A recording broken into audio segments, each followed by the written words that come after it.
Hi, I'm Bara.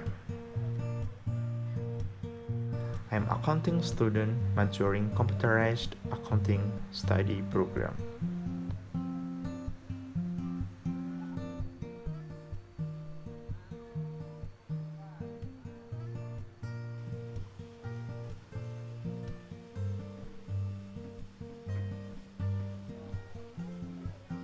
I'm really interested in sport, and of course, what I'm interested is make me have talent on it.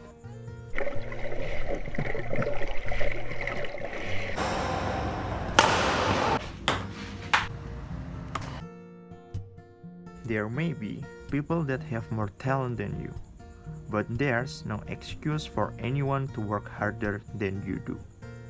Derek Jeter.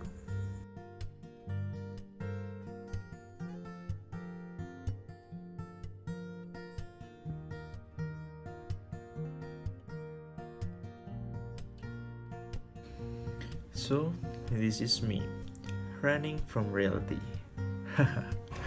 No, I mean running in the evening.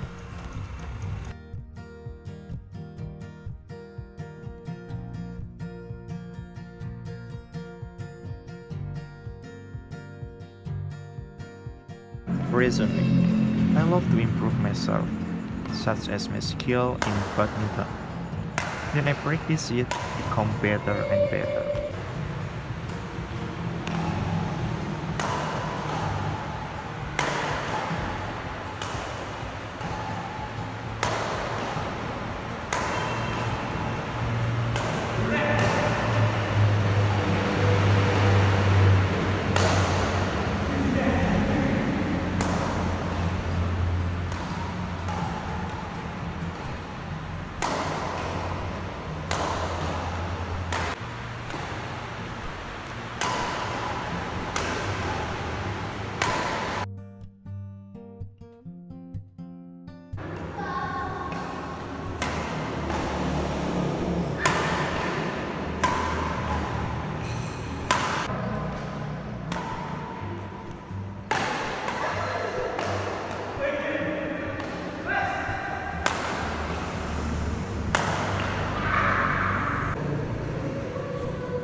By joining this program, I hope that I can make some impact and I can be some inspiration.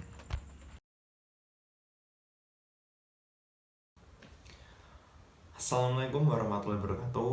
Perkenalkan, nama saya Muhammad Berdeka Gimnastiar, delegasi dari kelas KA2B. Pada kesempatan kali ini, saya akan membahas mengenai sikap dan karakteristik generasi milenial.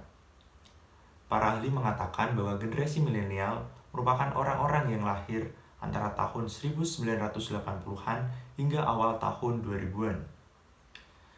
Ya, seperti yang kita lihat, saat ini sedang terjadi pandemi COVID. Hal tersebut menjadi suatu tantangan bagi para generasi milenial, karena sebagian besar dari mereka sedang memasuki masa merintis karir. Pasti akan ada banyak halangan dan hambatan yang harus mereka hadapi. Di sini, saya akan membahas solusi untuk menghadapi tantangan tersebut. Bukan solusi konkret, tapi solusi mengenai mental dan pola pikir. Kita hidup di tahun 2022, jadi sudah ribuan tahun roda kehidupan berputar. Sebenarnya tidak ada masalah yang spesial. Mungkin masalah yang baru bagi seseorang, tetapi tidak baru bagi kehidupan. Saya akan menganalogikan masalah ini seperti kita bermain bola.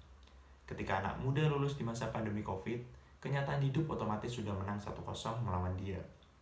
Karena lowongan pekerjaan semakin sempit dan banyak perusahaan yang gulung tikar. Lalu, jika dia tidak memiliki pengalaman magang kerja ataupun berjualan, dia sudah kalah 2-0. Jika jaringan pertemanan dan relasinya sedikit, dia sudah kalah 3-0. Dan Jika dia kehilangan semangat, dia sudah kalah telak 4-0. Ini sangat berat, tetapi belum berakhir karena masih ada babak kedua. Mereka tidak punya pilihan lain selain menyerang, melakukan segala cara untuk mencetak gol-gol balasan. Gol pertama yang terpenting yaitu membangkitkan semangat. Bagaimana cara mencetak gol pertama? Ya, ia harus menyadari bahwa hidupnya 100% adalah tanggung jawabnya, bukan tanggung jawab orang tua ataupun keluarganya.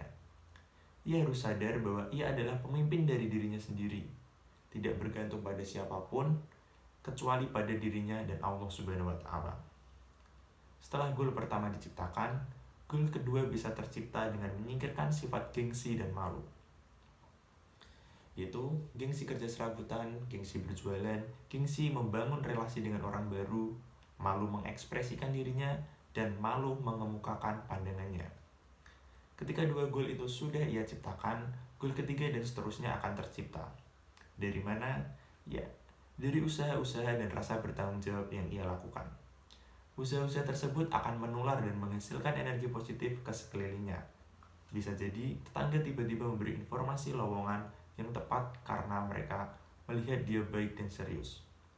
Bisa jadi juga teman barunya menjadi rekan jualan dan membantunya untuk tetap survive. Ya, itulah kehidupan. Akan ada banyak hal-hal tak terduga yang terjadi. Yang perlu kita lakukan hanyalah menguatkan mental dan mengatur pola pikir agar bisa terus bertahan di segala kondisi. Ya, sekian dari saya. Semoga bermanfaat dan mohon maaf apabila ada kekurangan. Wassalamualaikum warahmatullahi wabarakatuh.